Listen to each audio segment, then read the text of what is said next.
Bagaimanakah spiritual Jawa mendefinisikan Tuhan? Definisi Tuhan dalam spiritual Jawa mungkin saja akan berbeda dengan agama-agama yang ada di Indonesia. Orang-orang Jawa kuno sudah lama memahami bahwa Tuhan itu tidak bisa dibayangkan dan tidak bisa digambarkan. Tuhan adalah sesuatu yang sangat abstrak dan tidak terjangkau oleh akal pikiran manusia. Karena itu, dalam buku Metseba ini disebutkan orang Jawa biasanya mendefinisikan Tuhan sebagai Gusti Tan Keno Kinoyo Ngopo Tan Keno Kiniro, alias Gusti yang tidak bisa dilihat, dibayangkan, dan tak bisa dikira-kira. Sekuat apapun manusia berusaha melihat Tuhan dan menemukan wujud aslinya, manusia akan gagal. Karena memang Tuhan itu sesuatu yang tidak bisa digambarkan dan tak bisa dibayangkan.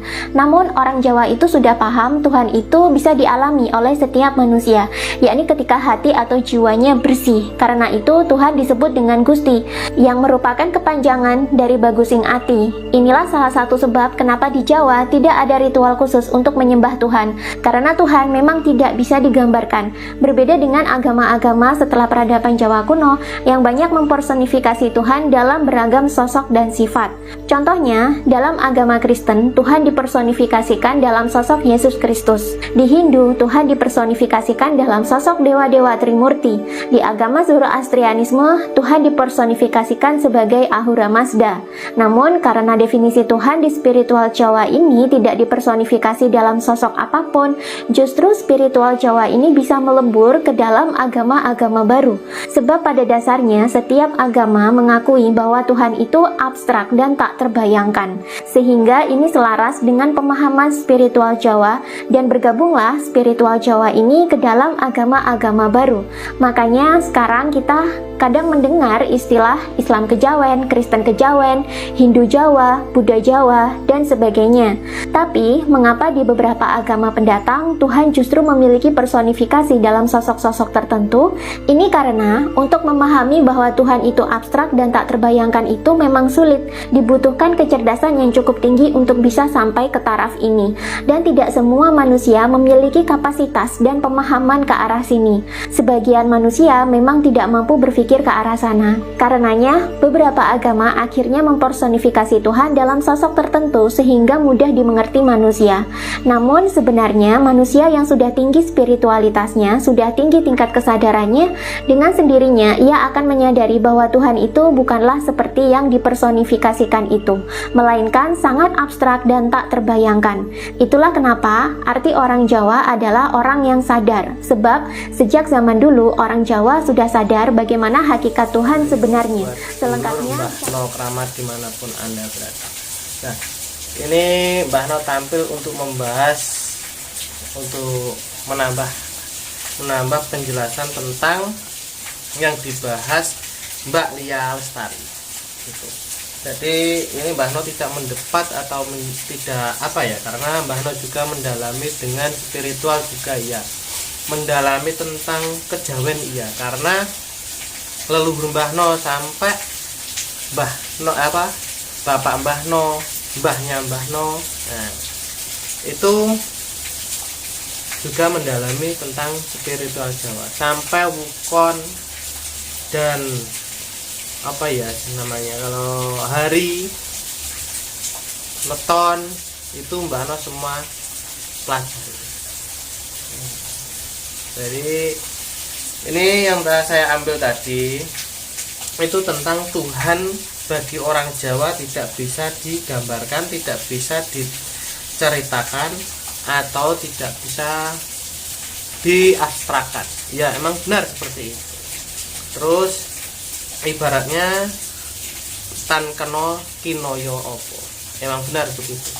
Tapi di sini kalau orangnya yang menggambarkan itu, yang digambarkan atau diceritakan sudah mumpuni pengalaman spiritualnya, juga berani digambarkan, diabstrakkan juga berani. Tapi kita melihat orang yang diceritakan, orang yang dikasih tahu, orang yang dibiat, yang bahasanya orang Islam gitu, itu sudah mumpuni pengalamannya gitu.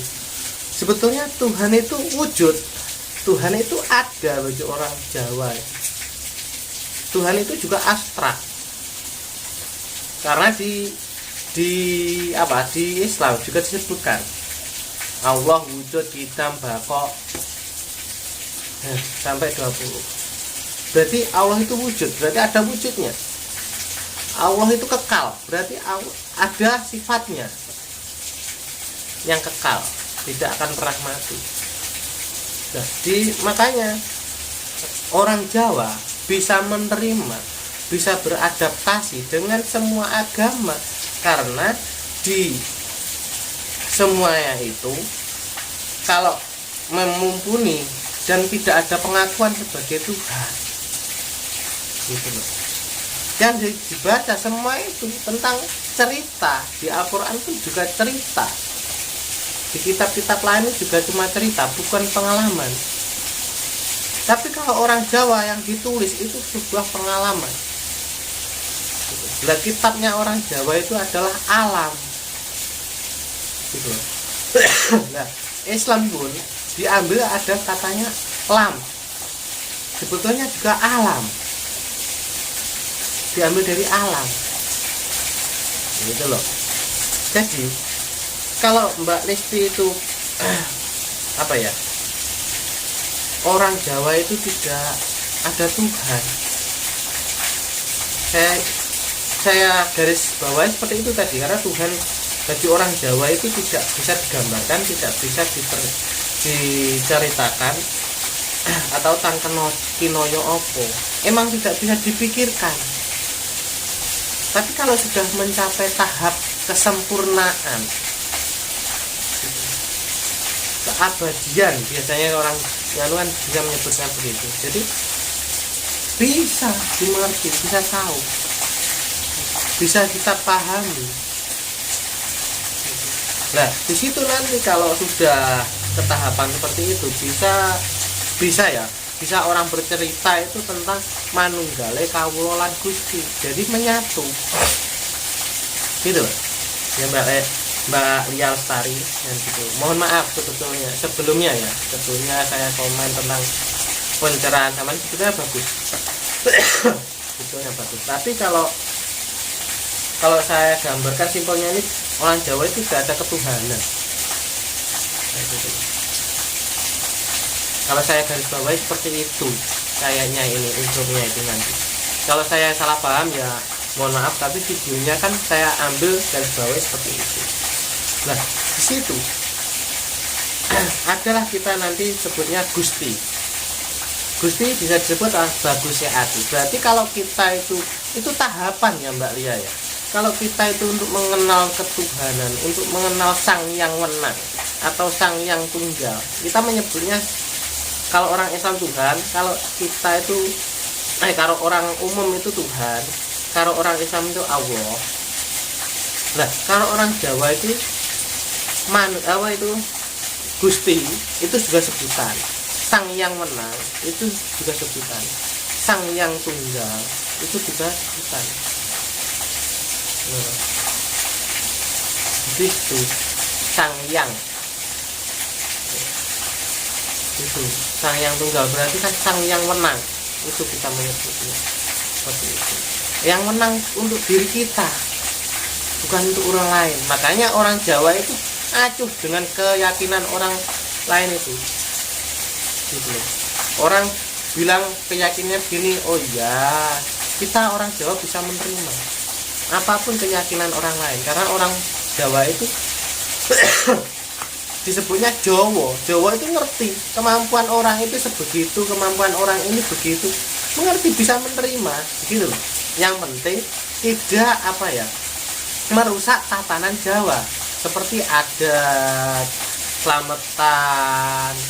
Nah, itu tidak dirusak. Tapi kalau dirusak, alam pasti tidak akan terima, gitu. Alam tidak akan bisa menerima, pasti ada banyak kehancuran di sana sini nanti. Itu pesan Mbah No, seperti itu. Jadi kalau ada Jawa itu dulu sudah ada perjanjian sebelum Islam masuk ke tanah Jawa. Perjanjian apa? Yang Semar dengan atau Sabdo Palon, nah dengan Syekh Subakir.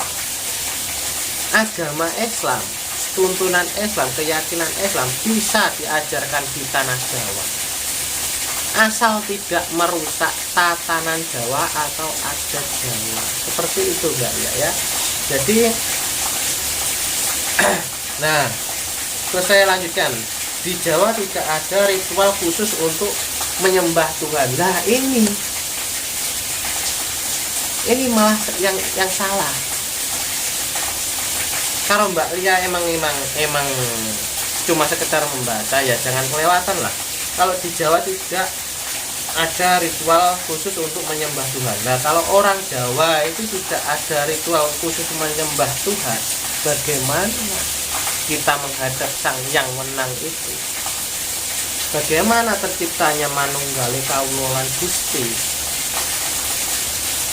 Ada ritualnya, bahwa Nabi Muhammad pun juga mengikuti, gitu. Nah, kenapa ada di Jawa itu ritual poso ngebleng, poso mute, bertapa, meditasi 41 hari, terus meditasi mengenengan cipta atau mengeneng cipto. Nah, itu kalau tidak dibilang ritual, tidak dibilang sembahyang, terus apa? Kemusyrikan atau menembah jin, seperti itu. Ya, mohon maaf, sekali lagi mohon maaf untuk Mbak Lia Lestari. Jadi kalau emang bisa membaca, saya tidak menyalahkan, karena orang membaca itu monoton. Beda orang dengan orang mengalami sendiri, gitu. Setiap ilmu terus dipraktekkan, dialami sendiri, baru diceritakan, gitu. Karena orang Jawa dulu begitu, gitu. Orang Jawa ini dulu begitu, ada kenteknya batin. Kalau bisa dibilang orang sekarang intuisi, Mbak Lia juga bilangnya intuisi. Kalau saya kenteknya batin, gitu. Sebuah keinginan yang tidak terciptakan oleh otak, atau karep. Orang Jawa bilangnya karep, tapi orang metu neng utek ora diangan-angan, seperti itu. Jadi sembayangnya orang Jawa itu, gitu. Ritualnya orang Jawa itu poso 41 hari. Ada poso neton 41 hari atau poso pasaran yang dijumlahnya 3 hari, itu jumlahnya semuanya 41.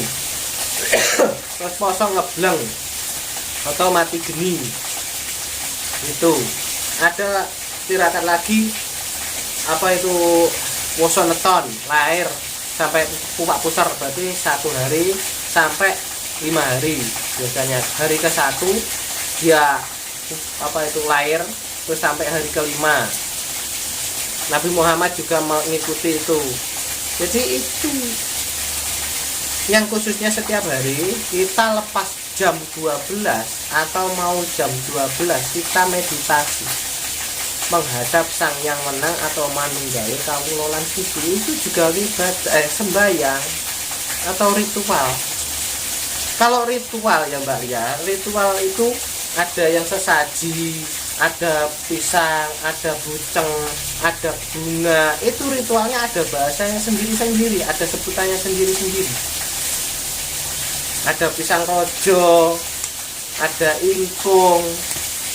Itu juga nanti dibahas selanjutnya. Kalau Mbak Lia mau bahas, nanti buat konten seperti itu, nanti saya jawab ya. Oke, cukup sekian, videonya sudah terlalu panjang.